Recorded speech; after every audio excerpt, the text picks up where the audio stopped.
আসসালামু আলাইকুম ওয়া রাহমাতুল্লাহ বারকাত। আমি মোহাম্মদ মাহবুব আলম হাওলাদার, প্রভাষক মোংলা হোমিও কলেজ মোংলা। আজকের বিষয় একজন নবীন ডাক্তার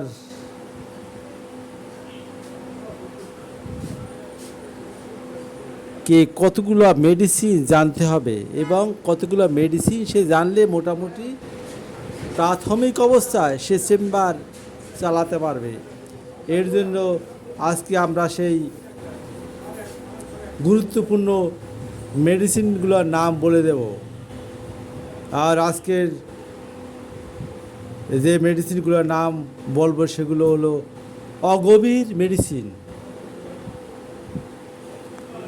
তাহলে এখন আমরা যে মেডিসিনগুলোর নাম বলবো সেগুলো হচ্ছে অগভীর মেডিসিন।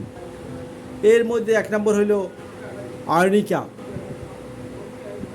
2 নম্বর বেলেডোনা, 3 নম্বর ডাইনিয়া, 4 নম্বর রাস্টক্স, 5 নম্বর ইগনেশিয়া, 6 নম্বর পালসেটিলা, 7 নম্বর অ্যাকোনাইট, 8 নম্বর এন্টিমটাস, 9 নম্বর ক্যান্থারিস, 10 নম্বর আর্সেনিকাল বাম, 11 নম্বর ক্যাবোমিলা, 12 নম্বর চায়না, 13 নম্বর সিনা, 14 নম্বর ইপিকাক, 15 নম্বরে নাক্স ভূমিকা, 16 নম্বর ক্যালেন্ডুলা, 17 নম্বরে পডোভাইল, 18 নম্বরে aloe,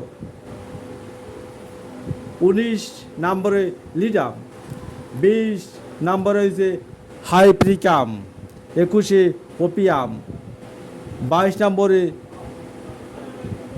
বিরেটাম,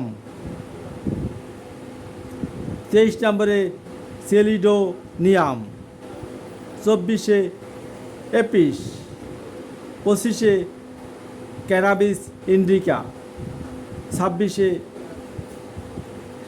capsicum, 27 dulcamara, 28 antim crude, 29 হয়েছে ব্রাক্স, 30 ডোসরা। এই অগভীর মেডিসিনগুলো আপনি আগে শিখেন এবং এর জন্য আমি আলাদা আলাদা একটা মেডিসিনের উপর আলোচনা করব। আল্লাহ হাফেজ।